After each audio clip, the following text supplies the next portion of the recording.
Hey, good morning, Keenan. How are you keeping? Good, Chapin. How are you today? You know what? I'm quite good. The weather here in Manitoba seems to be warming up. We've had some cold days here in the last few weeks, so it looks like spring's finally on its way. What about Saskatchewan? Yeah, well, we're central Saskatchewan, and the cold weather has finally moved over.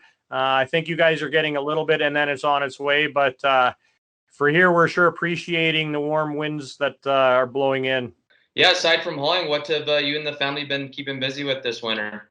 On the farm, I mean, you go back a number of years, and it just seemed like you got to November, and then things kind of shut down. But in this day and age, it's full time, year round. We truck a lot of our own grain plus some custom stuff, so that keeps us busy. But then meeting with agrologists, meeting with companies, meeting with everybody kind of related to our industry. There isn't a lot of downtime. We're in a bit of a unique situation this year because we're expanding by roughly 25% on the farm here. And that's going to add a little bit more short-term planning in the next couple of weeks. We've got our rotation fairly well set that we've been using the last number of years, but with some newer land and some newer aspects to that part of it, it's just a little more time in the lead up to it rather than kind of the normality that we've been seeing. Yeah, that's right. I think you brought that up on one of our last conversations. Your family farm's got a pretty rich history, and you had acquired a homestead from a great uncle. Is that correct? Yeah. To give you a bit of a history, we farm under the corporate name of Fahlman Acres Inc. So we have actually 3 original homesteads of Fahlman's kind of in under our operation right now. So it's kind of cool. And then, you kind of track over the years how things develop and change, and using the technology versus horses and plows and and whatever they needed back then. It's just such a unique experience to kind of track back through the history of it all. As we expand and bring on basically another operator for different items, whether it's a sprayer, which we did a little bit last year, someone filling in, whether it's another combine, the ability to take the iPad, have it automatically hook up, and then the data is collected. They don't need to worry about anything other than putting the iPad in, making sure it's synced, and away it goes. That's such a benefit for us. It's not like you have to understand anything behind the scenes. It's just that it's there taking in all the data as we go along. And as we expand, you take every acre and you're trying to create that level of income from every acre. So the ability on some of the fields where you're talking 1,600 acre field size, they can't be the same acres right across the board. So this keeps and tracks and manages those individual acres for us, and gives us the ability to make those decisions going forward. That's a great point, Keenan. I think we're in the day and age where we're starting to manage farms on a more acre to acre basis rather than a field to field basis, or crop by crop. And doing it on that smaller scale, acre by acre, that's when we really start to see our return on investment go up. Yeah, and we're in an area where we don't have a huge elevation change, but when you're even at 50 to 70 feet of elevation, can create a whole different set of issues for plants. And so as we grow along, and the agrologist, we learn certain things from her. We learn a lot of things just obviously viewing and day-to-day inspections of stuff as we're going over the fields. But this actually, we can dial in all of our inputs, our expenses, our costs, and everything else. And like I said, improve that bottom line by using FieldView.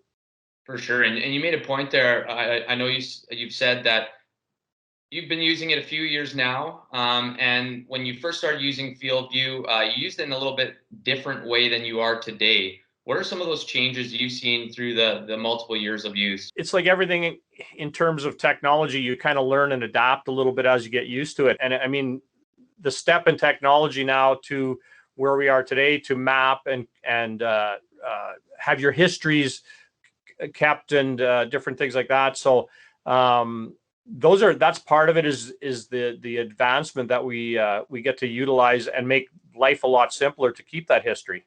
Right. It comes down to, validating your decisions and, going back to your family farm history. It's getting the information and then being able to pass it on to the next generation.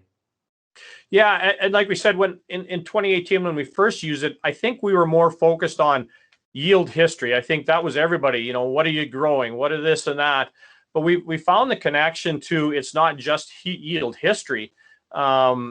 It's kind of what's available when your agrologist goes and tests that plot of land, that acre, and then that acre of land. What do you do with the seed? What do you do with your fertility package? What do you do with your spray package?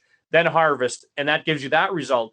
But then it's also the ability to kind of connect that all with the weather at the same time, with the imagery, with the rainfall. I mean, it's so integrated now that it just widened our scope of what we can use, and it is a big learning experience because of the amount of data. I mean, you can get overwhelmed by it, but what we have learned is that my son basically does most of the seeding on that side of stuff. So he focuses a lot on that area.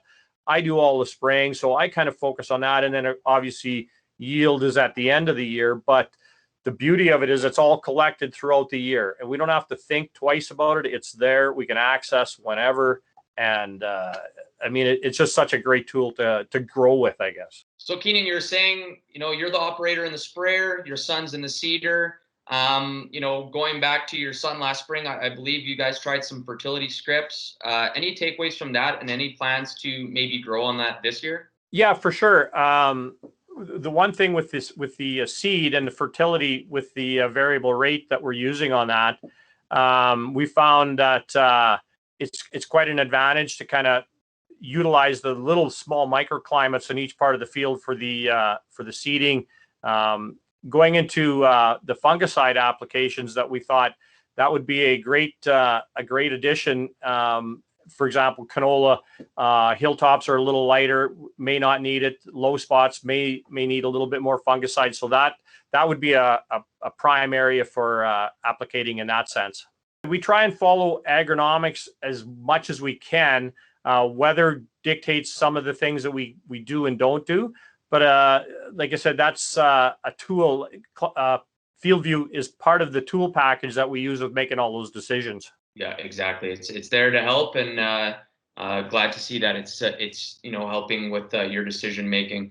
So now using FieldView for a few years now, looking back at that first year, if you were to be talking to someone that's new to FieldView or maybe giving it some consideration for this upcoming year, what would your advice be for getting started? The biggest thing is not to get overwhelmed by it and be afraid of it.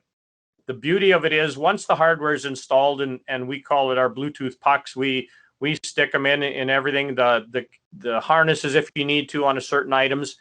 But once it's there and your iPad connects, you don't have to think about it. You can watch the map, you can ignore the map, you can do whatever. The data is there to kind of learn and grow with.